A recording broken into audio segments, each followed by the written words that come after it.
crying became the best way I learned how to ask for attention, and I mastered it. As I grew older into a teenager, all the lengths I would go to get the attention of girls. I tried it all, from fighting to show how manly I was, to learning to play guitar so that my life would look like John Mayer. I could have easily been influenced by the wrong type of attention. But I went from wanting the attention of Grandma Rendon to wanting the attention of a girl who would someday become my wife. And thank God all the things I did to impress her were always productive, because she had a good head on her shoulders. She graduated valedictorian and will soon graduate with her doctoral degree in pharmacy.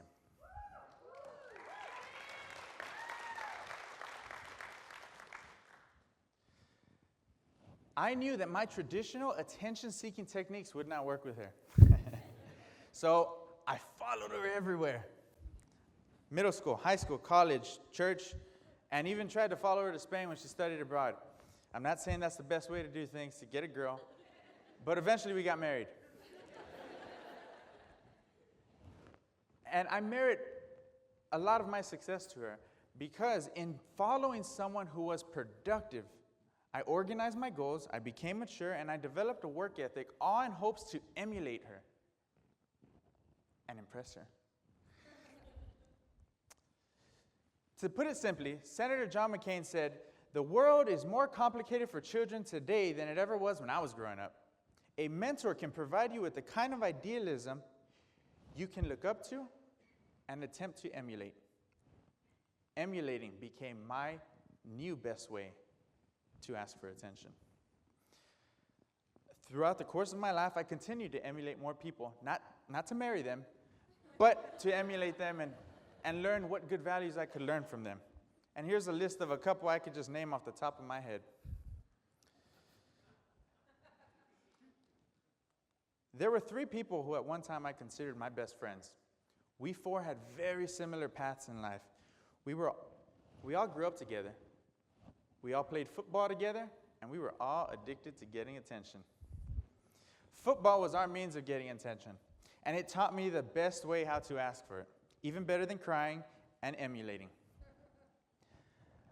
Whenever I lost a football game, I would get so disappointed at myself, and I would sit and reflect all night long as to how I could get better, while my 3 friends would go to these post-game football parties and have a good time. I wouldn't eat or speak or talk to anyone after we lost. And when I did that, my parents would get concerned, and they would stay up with me, and they would share their experiences of how they felt at things and how they learned and how we could get better together. All in all, I realized that whenever I sat in silence to reflect, I let others in to share their experiences of failures and lessons learned with me.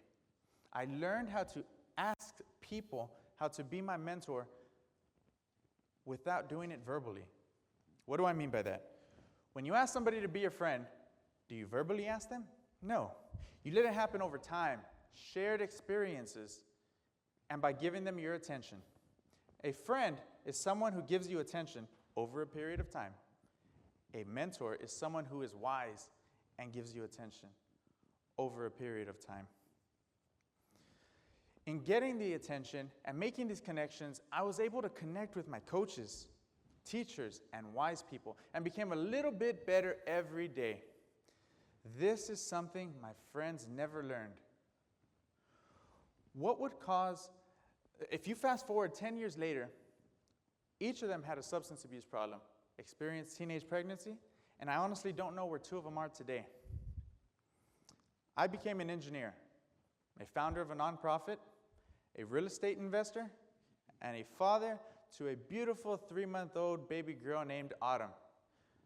It's a little pixelated because she looks more like her mother, and I was a little jealous. What would cause 4 individuals who live seemingly parallel lives to end up with such different outcomes in life?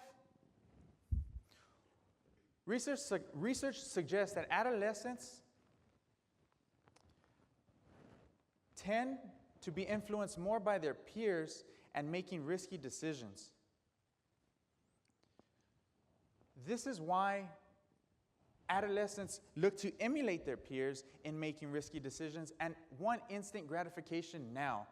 This is why They invest in having a good time now after they lose a football game for a post-football game party instead of staying up all night with your parents or a mentor to learn how you can get better as a team. The difference is who we sought attention from. I was very blessed to have the mentors that I have and learn how to connect with them and understand the power in that. I began to think, I wonder how many students, young adults, children, fail to reach their full potential because they settle for the attention of their peers instead of learning how to share experiences with those who are wise. And recent data shows with SA 2020's 2017 Impact Report that in the community I live in,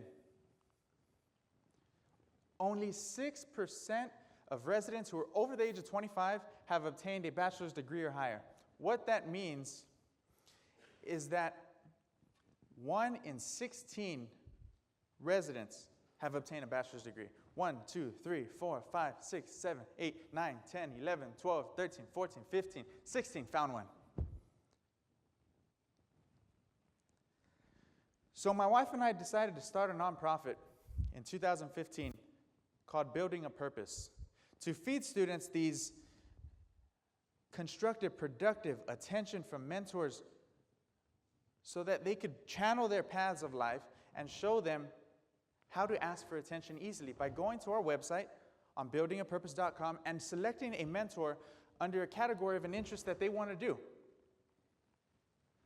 I'm proud to say that we have reached over 800 students throughout all our programs in the Central Texas region in 2 years.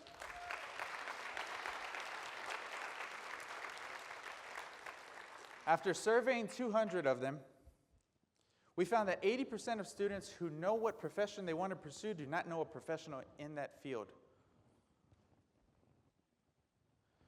So I reached out to every mentor that I had at the time, and I said, would you be willing to mentor a student if they went on our website and selected you as a mentor? I'm also proud to say we have over 50 professionals who are active mentors in our program, and that doesn't even include the few hundred we have in our mentorship database waiting to be vetted. These are professions like doctors, lawyers, in the healthcare industry, in law, in education, in engineering, who fly from across the country, some who come from Austin, Houston, and a large sum from San Antonio.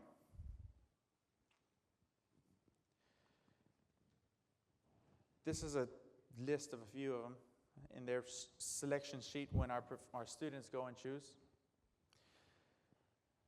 This is the power of giving others your attention. At the beginning of our program, when only 20% of the students who know what profession they want to pursue, at the end of our program, 100% of our students know the profession, a professional in the field that they want to pursue.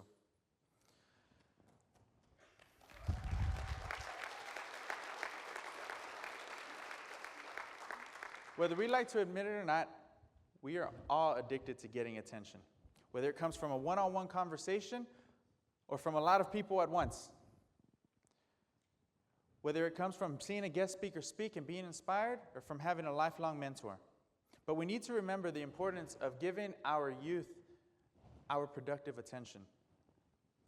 I mastered 3 ways in asking for attention: crying, emulating, and sharing experiences.